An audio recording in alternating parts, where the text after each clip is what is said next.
Terima kasih rekan-rekan sekalian.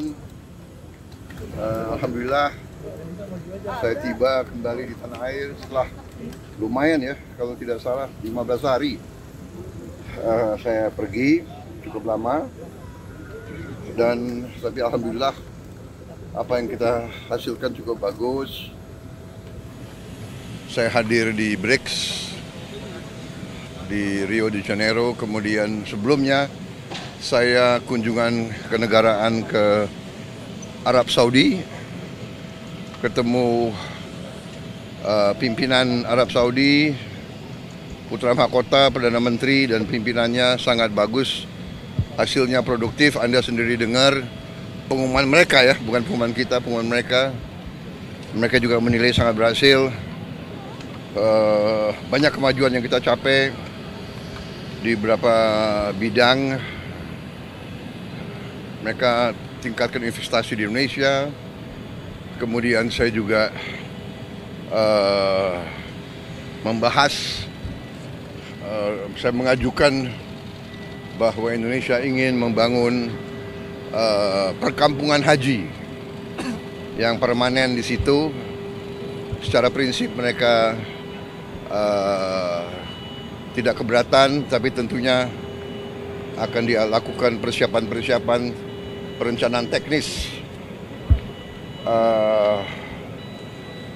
Saya sudah diberitahu rencana-rencananya, mudah-mudahan lancar. Di beberapa bidang kita juga sangat erat kerjasama dengan Arab Saudi, dengan negara-negara saudara-saudara kita di Timur Tengah,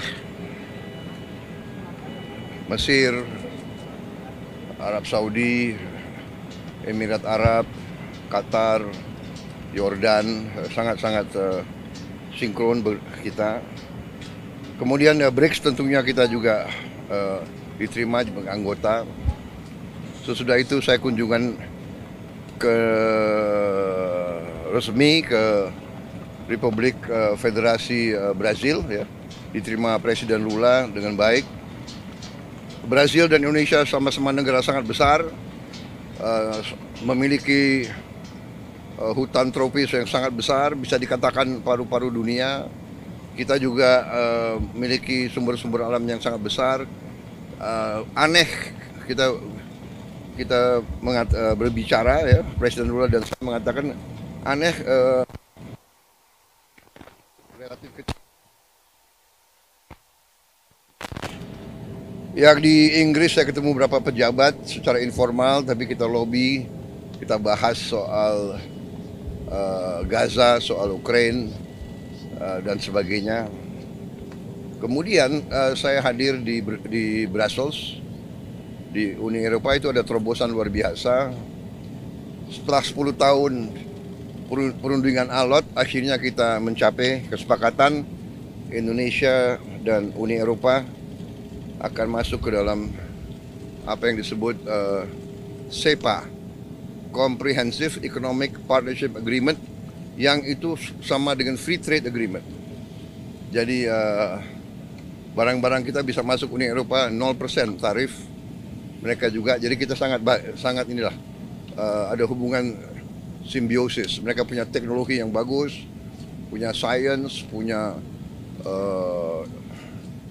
dana keuangan, kita punya mineral, kita punya komoditas, kita punya pasar. Jadi ini simbiosis. Habis itu saya ke Prancis.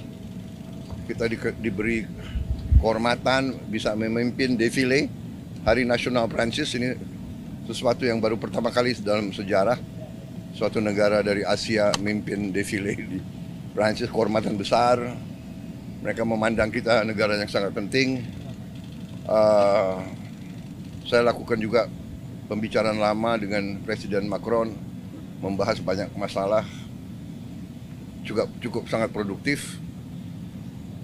Dan habis itu saya mampir di Belarus, di Minsk.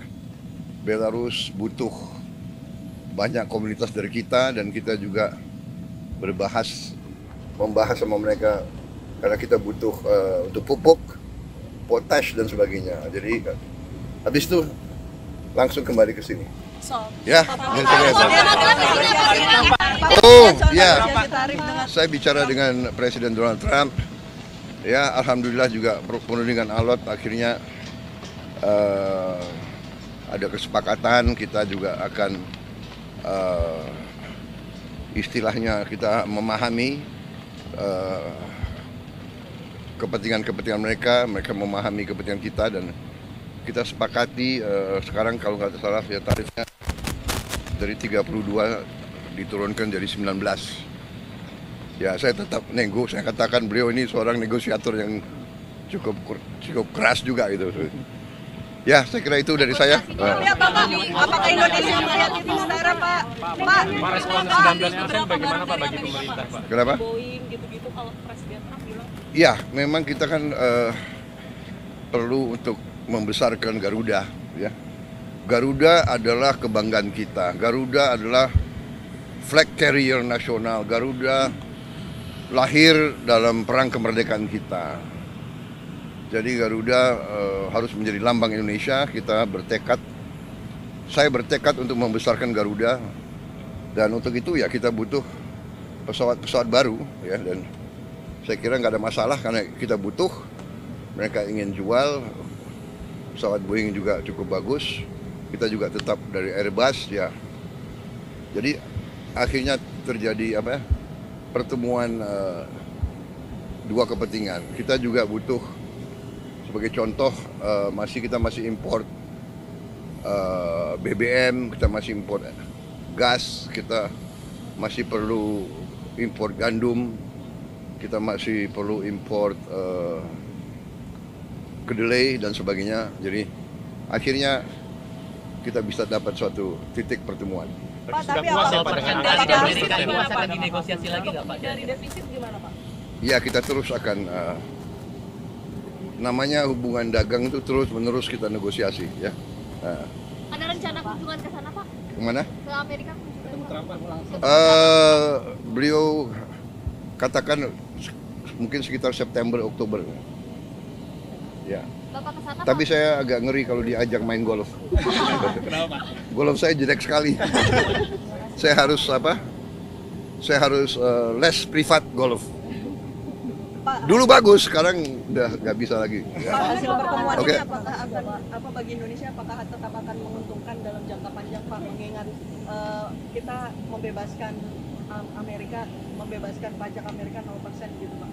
Semua sudah kita hitung, semua kita berunding ya. Kita juga memikirkan yang penting bagi saya adalah rakyat saya. Yang penting saya harus lindungi pekerja-pekerja kita. Walaupun kita juga punya sikap ya. Ini tawaran kita nggak mampu memberi lebih. Tapi yang penting bagi saya pekerja-pekerja kita aman, dan saya sangat optimis ekonomi kita dalam kondisi yang kuat, kondisinya bagus, ya kan. Jadi apapun terjadi kita akan kuat. Terima kasih. Kenapa? Puas pada dengan angka 19% atau akan dinegosiasi? Ya kalau puas ya 0%. Oke. Terima kasih Pak.